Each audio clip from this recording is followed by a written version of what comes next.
Good evening and thanks for joining us on the Week in Review. I'm Nick Blumberg.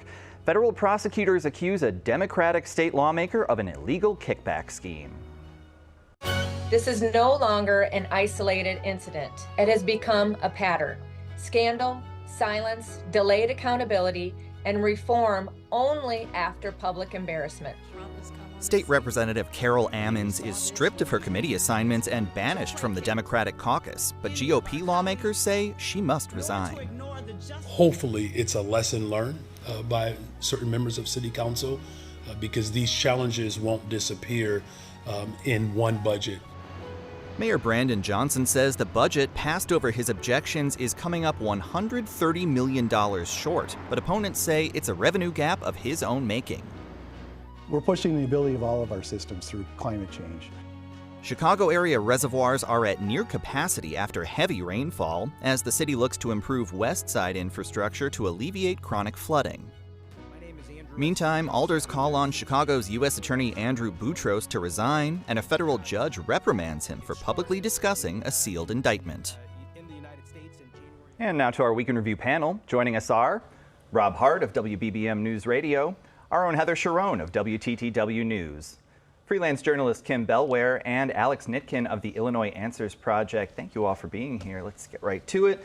So Rob, State Rep Carol Ammons indicted on several counts of fraud, accused of lying to the FBI. What do we know about what she's accused of? This is an 11-count indictment for wire fraud and obstruction of justice. And the scheme that prosecutors laid out in the indictment was that she received not only kickbacks from her campaign account, where allegedly payments went out to vendors that were then reimbursed in some form or fashion, about $11,000 worth, prosecutors say, but also there was an attempt to not intimidate, but try to tell witnesses what they could say to quote unquote muddy the waters of the active FBI investigation.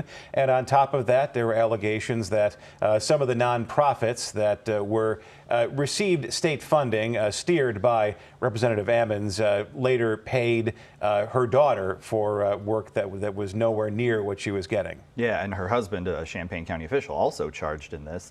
Heather, House Republicans filed paperwork today to launch a special investigating committee. Under the House rules, only needs 3 members to support it, so Dems couldn't block it.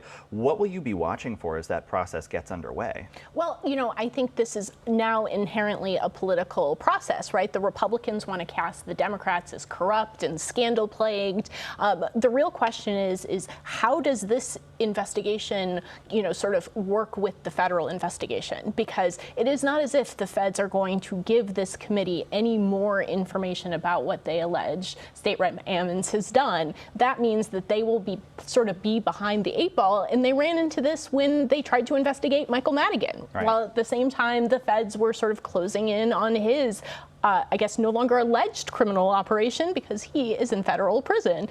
Yeah. But so that's the real problem with this. This is designed to sort of hang this alleged misconduct on Democrats writ large. And oh yeah, it's an election year. Oh, minor detail. Minor detail. Yeah, and I mean, we should note that there was an investigation into former Governor Blagojevich. That was also sort of running parallel, and he was eventually impeached and voted out after a trial. But it'll be interesting. Who knows whether there's actually an appetite for that in this particular political moment. There was also, this is coming on the heels of state lawmaker Harry Benton resigning after reports of sexual harassment allegations. So far, House Speaker Welch hasn't committed to actually releasing the report into Benton's, misconduct charges. How do you think that, lack of transparency might sit with voters? Well, transparency is that big question. This is something that I think voters are going to want to know what's in that report. And this is also kind of feeding into this narrative, like Heather was saying, that Democrats now have, they've got 2 black eyes right now. This is kind of a tough stretch for the bad ethics look. And Speaker Welch has been consistent in saying they deserve due process. He's not calling for Representative Ammons to resign immediately. Right. So he has been consistent in that. But there is all these questions now of, are we going to see what's in this report? Are we going to get the same the same information that the investigators had? And there does seem to be some public appetite, but it also, voters have a lot of things to pay attention to going into November. Yeah. I also think it's important that, the former state rep Benton, he's from Plainfield, Ammons is from Champaign County. These are not Chicago politicians, which Not means a Michael Madigan exactly. situation, yeah. So the Chicago-based press corps isn't going to be as interested in sort of getting every last detail out of these as we would be as if it was one of our own. And I think that, is something that I would imagine that, the Democratic Party is sort of hoping that the interest sort of wanes in this as, all of the other news that we are deluged with on a daily basis sort of takes precedence. I don't know, you can color me interested, even as a member of the Chicago Press Corps. I mean, Alex, it seems like there's been maybe just the briefest lull in corruption and misconduct coming out of politicians. We've had a good run, haven't we? Yeah. I mean, how do you think this is sort of frustrating for Democratic leaders, heading into November, is what's going to be on voters' minds? Yeah, absolutely. It's a question of, has there been this much time without any misconduct having happened, or is it just that this much time that the federal prosecutors have caught up to it? We're going to be talking about some credibility issues that this office has with it. And it's also a question of just, is the culture really starting to shift, or are they just getting better at hiding it? Yeah, there was the huge wave of ethics proposals and sort of sexual harassment prevention type stuff after Me Too, but yeah, maybe the pendulum has swung away from that somewhat. And there's also a larger issue too, especially in this election year, where if you're invested in the political process, regardless of where you fall on the spectrum, you earnestly believe you want your elected officials to fight the good fight on your behalf, emphasis on good. And I think we've seen this not only in Illinois, but also in other parts of the country, Maine, for example, that maybe the people you are entrusting to fight the good fight for you, they see things differently. Their view of the battlefield is, how can I make money off of this? Or how can I use this position to pivot into a sinecure that will pay me a lot of money for a long time with very little responsibility? Yeah, sinecure is the vocab word. That's a good one. Ding, ding, But Rob, ding. yeah, I think you make a good point of this election might be very revealing in telling us what voters are really prioritizing in someone who is delivering the things at home that they want versus are they kind of the perfect candidate, the perfect politician? How much are voters willing to look the other way if there's some unsavory, some checkered past? Again, we're seeing this nationally. We've seen this all the way up to the presidency. Right. The voters have shown some real flexibility in what they're willing to accept. Yeah, Dems in 2024 were ringing the bell for we need to protect our democracy, and voters said no, I'm worried thanks. about inflation. I'm worried about gas prices, the pocketbook issues. All right, well, we are going to come back to politics, don't worry, but we have to talk about, it was a very rainy, long 4th of July weekend. Rob, MWRD's Deep Tunnel Reservoir didn't quite reach capacity, but it was right on the brink there. It got very close, both the reservoirs in the Thornton Quarry in the south suburbs and again in McCook. And the startling number about the number of times the McCook Reservoir has hit capacity, 5 times this year, numerous times since 2021. This was a system that was built for 100-year storms that are showing up on an almost yearly basis now. Yeah. There's also, Heather, every, time one of these huge storms happen, West Side neighborhoods get hit very, very hard. A city's trying to put some new infrastructure in place to alleviate that problem. What are the details there? Well, similar to what the city did on the Northwest Side several years ago, they're trying to build essentially underground storage. So when all that stormwater comes in, there's somewhere for it to go other than people's basements and first floors, which is not where you want it. The question is this project going to be big enough now that we are living in this world of climate change, and can it get done soon enough to help those West Side homeowners who are still struggling to recover from the storms in 2022 and 2023 and have gotten not a whole lot of help from the federal government, despite the city and state's best effort. Illinois, sort of asked the federal government for disaster relief several months ago. President Trump said no, while approving similar appeals for Republican-led states. Yeah, it'll be interesting to see, just because we are kind of playing catch up here every time. And it's important to note this is it's significant. We're talking about 12 million gallons of water that's going to be detained underground under the West Side, which, as you noted, is really vulnerable. But this is a project that the city has been pointing to as like their answer for years. I mean, since 2023, that big July 4th flood event that happened. People have been saying, are we going to do green infrastructure? Are we going to have different kinds of strategies? What are we going to do? The city said, don't worry, we have this wing storage tank. And so it was striking that when the mayor drew a bunch of attention to it this week, he didn't say in his press release, I'm announcing this. He said, I'm introducing it. I want to let everyone know again that we're doing these things, but there's going to be increasing pressure as, with climate change, these 100-year storms become 50-year storms, 10-year storms become annual, and it just will become more intense. Yeah, and city leaders, political leaders are going to wear the jacket for it, even though they're not responsible for climate change necessarily. Alex, you've also reported on some of the city's tree planting efforts. These storms are really getting exacerbated by climate change. This effort to green Chicago is aimed at helping, some of the flooding, some of the heat, some of the air pollution. But how's that planting effort going? Overall, we went through the data from All Roots Chicago, which is the name of this really big comprehensive effort to plant 75,000 trees equitably all across the city. We found that they are ahead of schedule, which they planted something like 68,000 trees just as of the beginning of this year. As to whether it was done equitably, it's a little bit more mixed. They touted the fact that it has gone to, when you look at the ward level, which is sort of at the city level and departments, that's all they care about.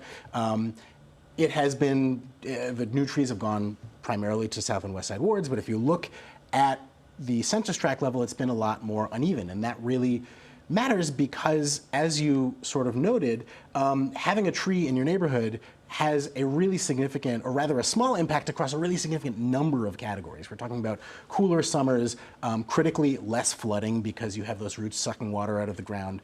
And it's a real disparity and a real inequity when some neighborhoods are awash in trees and others do not. And so the city has been trying to catch up on that. It's had limited success, and now the pressure is going to be on them to try to keep that momentum going. Yeah, and of course, trees do take time to grow. It is not going to be an overnight fix, just like this sewer system is not going to be, or these tanks are not going to be an overnight fix.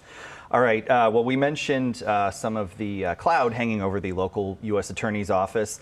Kim, federal judge this week reprimanding U.S. Attorney Andrew Boutros for publicly discussing an indictment related to the Trende Arawa gang that had not been quite unsealed yet, although it has been now.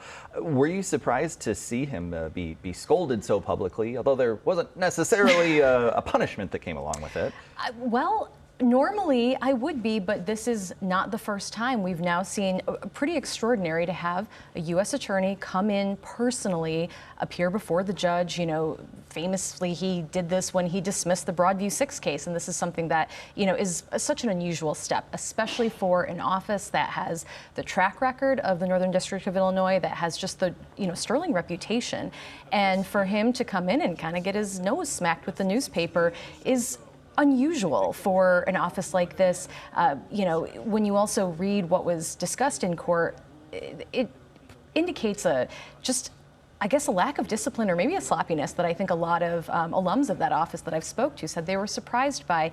He went, he goes to D.C., he's appearing with Todd Blanche and Kash Patel to talk about this indictment that was under seal, and the judge said that right before this news conference, she's asked to unseal it, and she has about 15 minutes to do so, and she says, that's not enough time. Yeah. So he speaks about it, and he was under the assumption, he said, that when his underlings made the request to have this indictment unsealed, it was going to happen. Turns out it wasn't going to be the case. He made his apologies, said, he's going to work to have this not happen again. But this, again, is just, another kind of confidence blow from an office that normally really held the highest standard of so many U.S. attorneys' offices across the country. Well, and you mentioned him, seeing Boutros up there with the FBI director, with the acting attorney general, both of whom are much more political figures than their predecessors. Does it feel like maybe Boutros is trying to shore up his bona fides with the Trump administration? Well, absolutely, and that's where he needs his support from, because even though there's an increasingly loud chorus of voice in the city and in the state, they don't have any power. The only person who can do anything here is President Trump. Yeah. Well, that chorus, Heather, included a city council committee this week calling on Boutros to resign.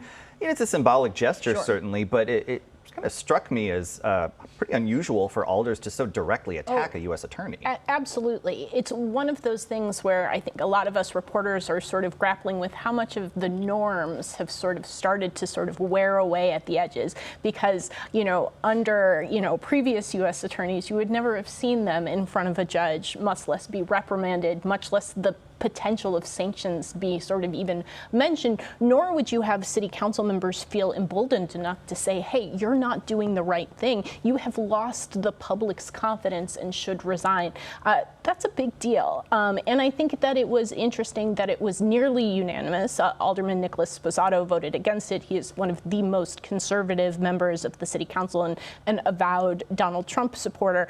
But the fact that there's not a whole lot the city council agrees on right now, but they agree on that. And I think that's a show of just how deeply the Broadview 6 case handling has really damaged the U.S. attorney's credibility. And, we've seen, Boutros be out very publicly, pushing back against these kinds of calls with some pretty aggressive statements, some pretty forthright comments here. Now, what's interesting, and we talk about who's the only voice that matters at this point in time, and it's that person who's either in the White House or at Mar-a-Lago. And if you run the cable company for Palm Beach, Florida, that serves that particular suite in Mar-a-Lago, if you want to get the president's ear, you're buying advertising on local cable in Palm Beach so you can get in front of him.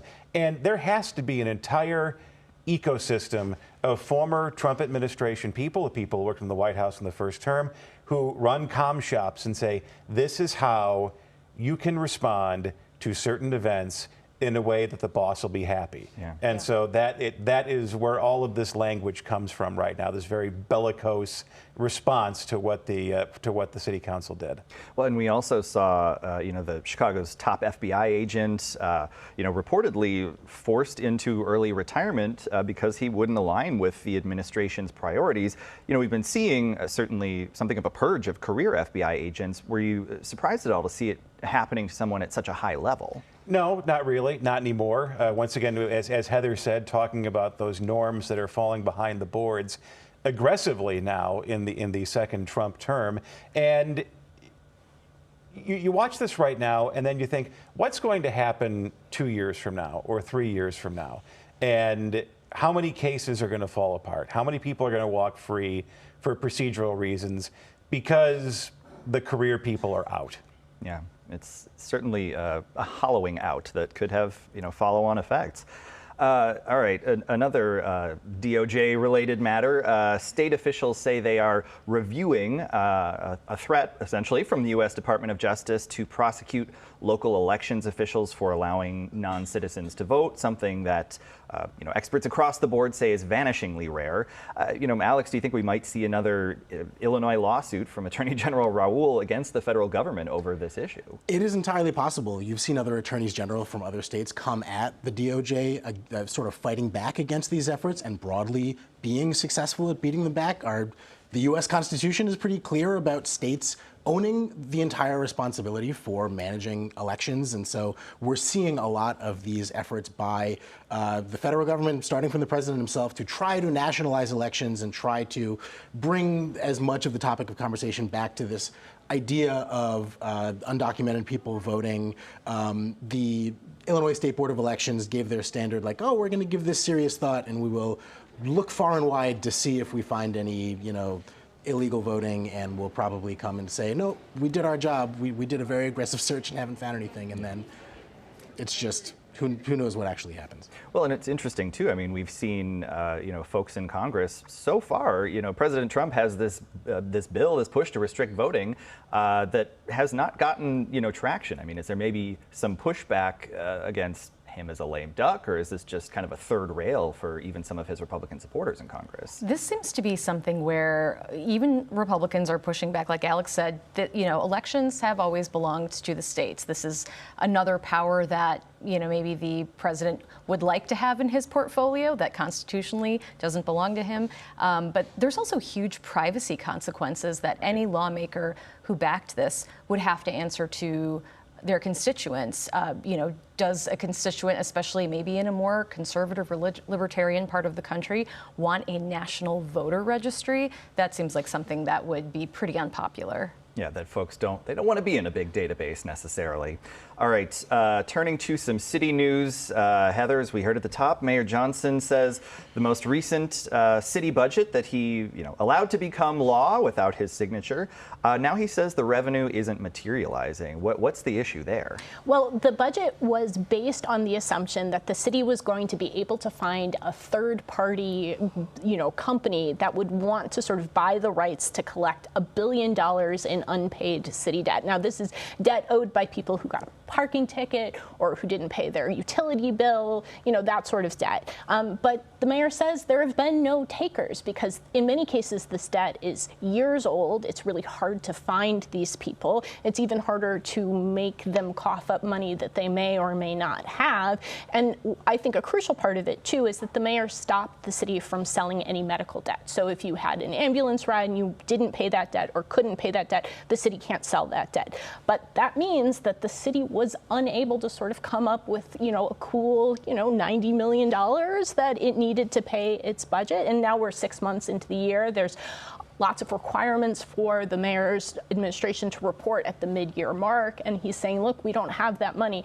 Other things that didn't materialize included a plan to sell augmented reality, on the city's parks. Like you could go and you could see an ad that would pop up on your smartphone or on your smart glasses. Nobody apparently is interested in that. Can't imagine why. Give it time, though, Right. Because one of the Kardashians is pushing the Meta glasses. Oh, yes, that's right. And the next time you're at There we Pokemon Go Yeah. Fest, you'll see Yeah.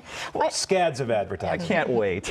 And then there was another proposal to put ads on light poles and bridge houses. Fleet vehicles. Fleet vehicles. Apparently nobody's interested in that either. Now, the mayor's opponents on the city council said they're not convinced that that's actually what happened. They believe that the mayor has essentially been slow walking these proposals because he doesn't agree with them, and that they say he is to blame for this imbalance. And this is the argument that everybody's been having ad nauseum repeatedly for the last year or so of my life. And the problem is that nobody agrees on the facts anymore at City Hall, right? Yeah. I mean, how about, the opponents basically said that, well, you implemented it wrong. That's why this isn't happening. I mean, it just seems like, further, evidence of the mayor and the city council, or at least a significant chunk of it, at loggerheads. And then the next budget go-round is going to be in the meat of campaign season. And no one is going to go out over their skis with so much on the line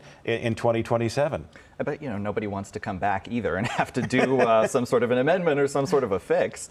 Another budgetary issue this week, Heather, we got the final analysis on how much the Chicago Police Department overspent its budget last year. What are the details there? Well, the Chicago Police Department had a budget of somewhere in the neighborhood of $1.8, $1.9 billion.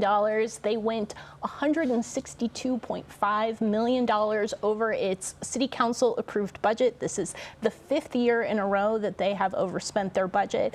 And it is due to two things. One, overtime. The city last year had a budget of overtime for $100 million. They spent somewhere in the neighborhood of $260 million on overtime. And they also overspent on what they budgeted to resolve police misconduct lawsuits to the tune of at least $133 million. When you have that kind of overspending, it makes it really hard to come on budget. And it's not clear what, if anything, the mayor is going to do to sort of keep this overspending from continuing to happening. I didn't get a clear answer from him this week on it. Yeah, I mean, it feels like something like this happening, several years in a row. Maybe it feels like it's just kind of an untouchable budget element for the city to try and tackle. I mean, is there a solution here necessarily? Fix it, Alex. Right, yeah. I think that there's a reason why if you ask me in a lot of unions, they'll say it sounds kind of counterintuitive, but you need to hire more people. If there is so much overtime, and as we know in so many different departments is driving up all of the spending and all of these costs, then it's also a reason why they argue that even in the event of like a budget crisis, layoffs would be counterintuitive because it would lead to more overtime. And so, I don't know. Well, the police may have a lot of overtime, but we've got to end the show at 5:30 no matter what. So we are out of time. Our thanks to Rob Hart, Heather Sharon, Kim Bellware, and Alex Nitkin. And we're back to wrap things up right after this. Chicago Tonight is made possible in part by the Alexandra and John Nichols family, the Polk Brothers Foundation, and the support of these donors.